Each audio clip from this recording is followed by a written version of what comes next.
Detroit, Cleveland, St. Louis, Birmingham, New Orleans. I started an organization called Venture for America. How many of you know Venture for America? Raise your hand. Yeah, that's what I'm talking about. So I've been doing that work for the last number of years, and then Donald Trump won the election in 2016. Boo! I know some of you supported Donald Trump, but it's cool. We get all sorts of people in the Yang Gang. No, really, it's cool. We get all sorts of people. It's all good. So when Donald Trump won, to me, this was the way I interpreted the results. I was like, wow, America's so hurting that we took a chance on a narcissist reality TV star as our president. I was like, that's pretty bleak. And so I started digging into the numbers. If you go to the mainstream press, numbers, that's right. That's right, look at that. Make America think harder, am I right? So what are the mainstream press explanations for why Donald Trump is our president today? Like, what do they say? If you just turned on cable news, you didn't know anything, like, why would you think he won? Electoral college. Electoral college. Yeah, electoral college, Russia. As a matter of fact, I brought a copy of the Mueller report with me, and I'm going to read it to you verbatim. I'm kidding, obviously, it's 446 pages. We'd be here all night. So it's the Electoral College, Russia, racism, Facebook, the FBI, something about Hillary. These are the explanations that have been offered to us as to why America decided to go with Donald Trump in 2016. And I looked at this myself and I said, that's missing the central point. That the reason why Donald Trump is our president today is that we automated away 4 million manufacturing jobs in Michigan, Ohio, Pennsylvania. Where are you from, brother? I'm from here. You're from here, but he still knows this is true.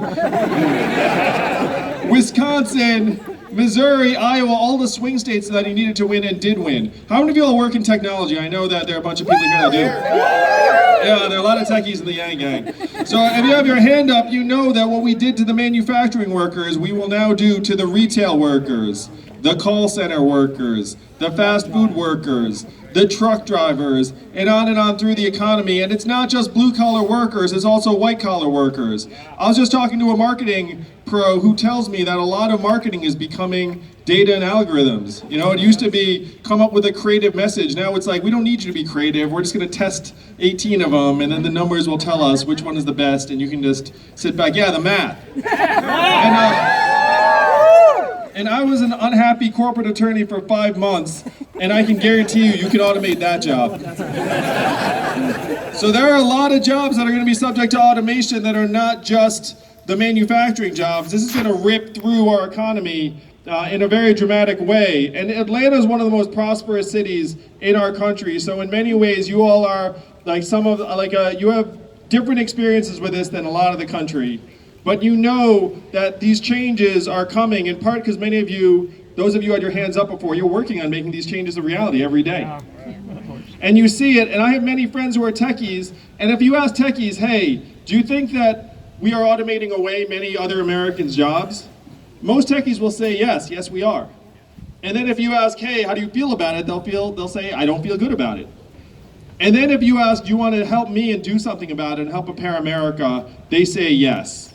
And you guys are here today because you said yes too, so thank you very, very much. So these are the problems. We're in the third inning of the greatest economic and technological transformation in the history of the world. Experts call it the fourth industrial revolution. And this is why Donald Trump's our president. He's the symptom, he's the manifestation, and yet everyone is reacting as if he's the cause of all of these problems. He is not. You don't get angry at the symptom, you cure the disease. And the disease right now is this rampant economic insecurity that's tearing our society apart because more and more Americans are getting pushed to the sidelines. So if you're all here today, you know this about me. There's an Asian man running for president who wants to give everyone $1,000 a month. Yeah, secure the bag indeed. And all three of those statements are true. I am Asian, I am running for president, and I do want to give everyone $1,000 a month. Now, it seems awfully dramatic, but then if you dig into our country's history, you see that Thomas Paine was for it at the founding of the country, called it the Citizens' Dividend.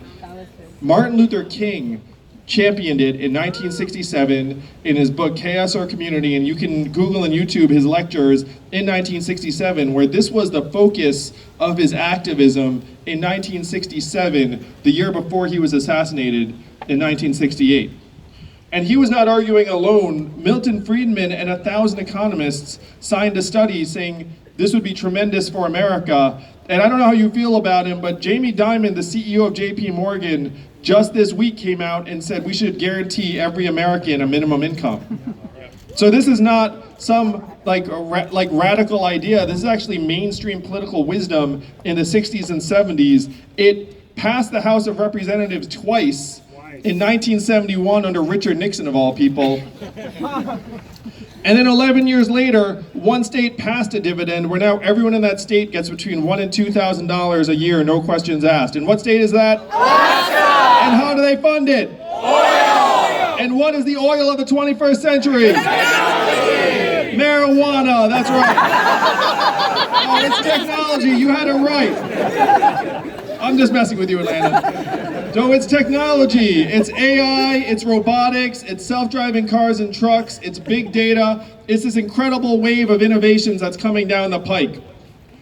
Now, who's going to win from all these innovations? Yeah, Amazon. On a related point, why are 30% of malls and stores closing around the country? Amazon. Yeah, pretty much this is like a test where Amazon's always the answer.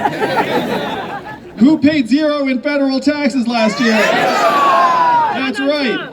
So this is the quandary that we're in. You have Amazon that's sucking up $20 billion of value every year, and it's pushing 30% of Main Street stores and malls into oblivion. How many of you have noticed stores closing around where you live? Yeah, and it makes you sad, but then you realize you haven't been in that store in months. And you live in unusually prosperous areas. Now, unfortunately, being a retail worker is the most common job in the United States of America. The average retail worker is a 39-year-old woman making between $10 and $11 an hour. And you know that she does not have a huge savings cushion. So what is her next opportunity going to be when the mall or the store closes? How many of you saw the recent AI demo from Google where the AI did the job of picking up the phone call and making appointments? You guys see that? What do you think the time frame is on AI being able to outperform the average call center worker who makes about $14 an hour? It's here already. 5 years, 2 years, now? There are 2.5 million call center workers in the United States, so when AI can outdo, all right, right now when you call a company and you get the bot, you're like, human, 0, 0, human, shut up, human. I didn't say a thing, don't worry. But in 3 years, the AI is gonna be like, hello, how are you doing? And they'll be like, yeah, I need this. And they'll be like, sure, no problem. And then they do it, and you'll be like, oh, that was delightful. We're about 2 or 3 years away from AI actually seeming human. And when that happens, it's not going to be a problem for 1,000 or 10,000 call center workers. It's going to be a problem for 100, 200, 500,000 call center workers. So this is what the technology wave is going to do. Driving a truck is the most common job in 29 states in this country. How many of you all know a truck driver? Yeah, and so I now know many more truck drivers than I did about 18 months ago. Well, when you hang out with truck drivers today, you see the reality of their job. Driving a truck is a very, very difficult, punishing job. I mean, you know what I'm talking about. But when you drive a truck, the truck forces you to stop driving after 14 hours because it says it's time for you to take a nap. You know, it's time for you to go to sleep. The robot trucks don't need to stop. And my friends in Silicon Valley are working on these robot trucks that can drive themselves. Now, why are they working so hard on the robot trucks? Save money. The most American reasons of all, money. $168 billion in financial incentives to automate truck driving. $168 billion with a B per year. So if you're an investor, you can plow hundreds of millions of dollars into technology that Waymo might acquire because you can see that you can save tens of billions of dollars a year by automating away a proportion of the 3.5 million truck driving jobs. And it is not just labor savings, it's equipment utilization because the truck never needs to stop. It's fuel efficiency because the robot trucks can convoy and then lower wind resistance. It's fewer accidents. And so